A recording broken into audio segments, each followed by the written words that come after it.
नमस्कार दोस्तों, स्वागत है हमारे चैनल पीके डेयरी टेक्निक में। आज हम बिहार के मोकामा ब्लॉक के डुमरा गांव में हैं। एक युवा पशुपालक से मिलाने जा रहे हैं जो बहुत ही मेहनत से इस फार्म को चला रहे हैं। हमारे पीछे देख रहे हैं किस तरह का व्यवस्था किए हुए हैं। ये जो फार्म है कितने दिन से चल रहा है और उनकी क्या व्यवस्था है, किस तरह वो आगे बढ़ रहे हैं, पूरी जानकारी देंगे। इस वीडियो पे बने रहें।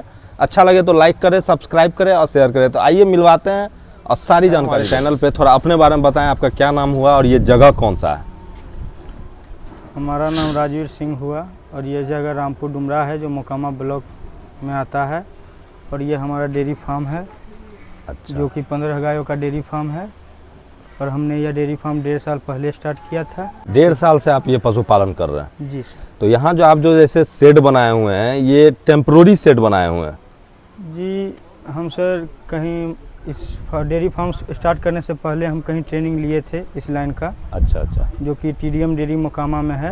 वहीं पर सर एक दिवसीय ट्रेनिंग में गए थे, जिसमें सर हमको वहाँ पर मिल्किंग के लिए सिखाया गया, काविंग के लिए सिखाया गया और हाउ टू मतलब क्या रेट मिलना चाहिए हमारे प्रोडक्ट का। तब जाके हमें वह लाइन समझ आया सर। अच्छा, टोटल आपके पास अभी कितनी पशु हैं? अभी हमारे पास सर 15 गाय है और 6 बाछी है। 15 में दूध कितना दे रही है?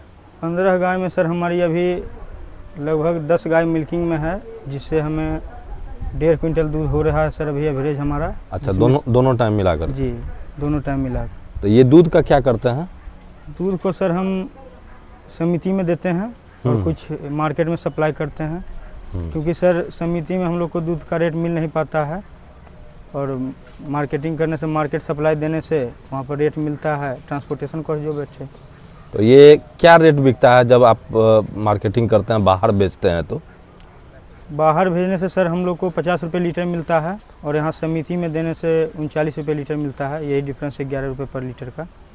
अच्छा, ये जो आप 1.5 साल से पशुपालन कर रहे हैं और आपने बताया कि टीडीएम डेयरी फार्म मोकामा में जो है 100 गायों का फार्म है, वहाँ से ट्रेनिंग भी लिया है जी। तो आपको कुछ समस्याएं आई कि नहीं इस बीच में? समस्या तो सर बहुत आई। जैसे थनैला तो सर कॉमन चीज़ हो गया है आजकल। सबसे ज़्यादा हमें परेशानी सर थनैला से हुई और गाय ड्राई में भी गई हुई थी। तो जब भी मतलब मन हार जाता है सर एक स्टेज पर आकर, आपको दूध भी नहीं हो रहा है, गाय भी ड्राई है, ऊपर से बीमारी धावे हुए है। तो इस कारण से सर जब डीमोटिवेट होने पर, लेकिन एक बार जब टीडीएम चले जाते हैं सर, तो वहाँ का सिस्टम, वहाँ का प्रोसेस, वहाँ का मैनेजमेंट देखकर एक अलग लेवल का एनर्जी डेवलप होता है, जिससे लगता है कि नहीं डेयरी फार्मिंग करना चाहिए। टीडीएम डेयरी के जो ओनर हैं संभव जी, उनके यहाँ हमने ट्रेनिंग लिया था और वहाँ से हमें यह सीख मिली, अगर इस फील्ड डेयरी फार्मिंग के फील्ड में मैस्टाइटिस और रिपीट अगर ना रहे तो इससे बढ़िया कोई बिजनेस हो ही नहीं सकता है। और वहाँ से ट्रेनिंग लेने के बाद हमने इन दोनों चीज़ों पर बहुत कंट्रोल किया है। मैस्टाइटिस मैटर में पहले हम लोगों को लास्ट स्टेज में पता चलता था और आज उनके मदद से CMT किट आती है।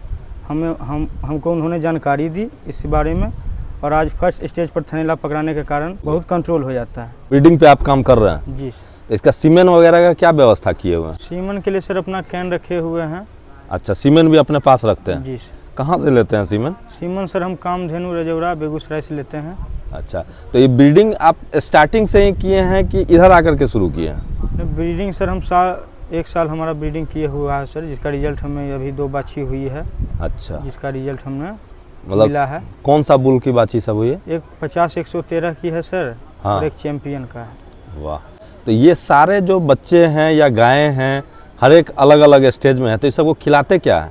सारी गायों को सर हम कृषि पालक का फीड देते हैं। उसमें अलग अलग प्रकार के दाने आते हैं। बच्चों के लिए ग्रोअर आता है, मतलब बाछी जो हमारी छेटो है उसके लिए ग्रोअर आता है। गाभिन पशुओं के लिए ट्रांजिशन आता है। हाई मिल्किंग के लिए येलो बैग आता है सर कृषि पालक का। और इसका सर रिजल्ट बहुत बढ़िया है। भैंस के लिए भी आता है इसका दाना। आगे का फ्यूचर का क्या प्लानिंग है?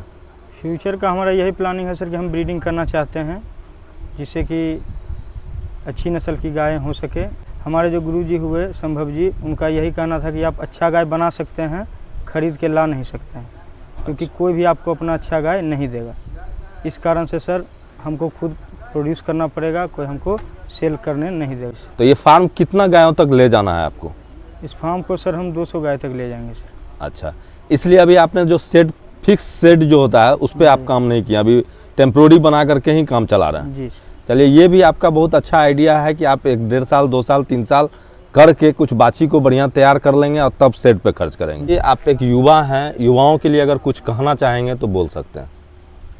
डेयरी फार्मिंग में सर आजकल जो युवा लोग 10,000 15,000 के लिए दिल्ली पंजाब जाते हैं सर, उससे बढ़िया है कि वो 5 पशु लेकर वो खुद डेयरी फार्मिंग स्टार्ट करे और 5 पशुओं के दूध बेचकर सर वो रुपया कमा सकते हैं। अच्छा, यानी बहुत अच्छा आपका मैसेज रहा कि अच्छे टेक्निक और जो व्यवस्था बिहार में हो गया है उसके हिसाब से कोई भी इससे अपना जीवन यापन कर सकते हैं। जी जी तो राजवीर जी, हमारे चैनल पे आने के लिए बहुत बहुत धन्यवाद। तो दोस्तों, हम इस फार्म पे आए हैं और राजवीर जी से मिलवाएं। इनका जो सोच है कि शुरुआत करने से पहले एक अच्छे जगह जा कर के ट्रेनिंग लिए, सीखें और किसी के गाइडलाइन में जो आप इनका सेट देख रहे हैं कि शुरुआत में ही पूरा पैसा इसमें नहीं लगा करके और तैयारी के साथ कर रहे हैं कि एक साथ हमारे पास अगर अच्छी बाछी आ गई तब हम बढ़िया से सेट उसके हिसाब से बनाएंगे। तो इनका जो प्लानिंग है बहुत ही बढ़िया है। मुझे उम्मीद है कि यह हमारा प्रयास जो हो रहा है वो आपको देख के अच्छा लगा होगा। अगर अच्छा लगा हो तो इसे लाइक कर दे, सब्सक्राइब कर दे, शेयर कर दे। हम फिर नेक्स्ट वीडियो में मिलते हैं, तब तक के लिए धन्यवाद।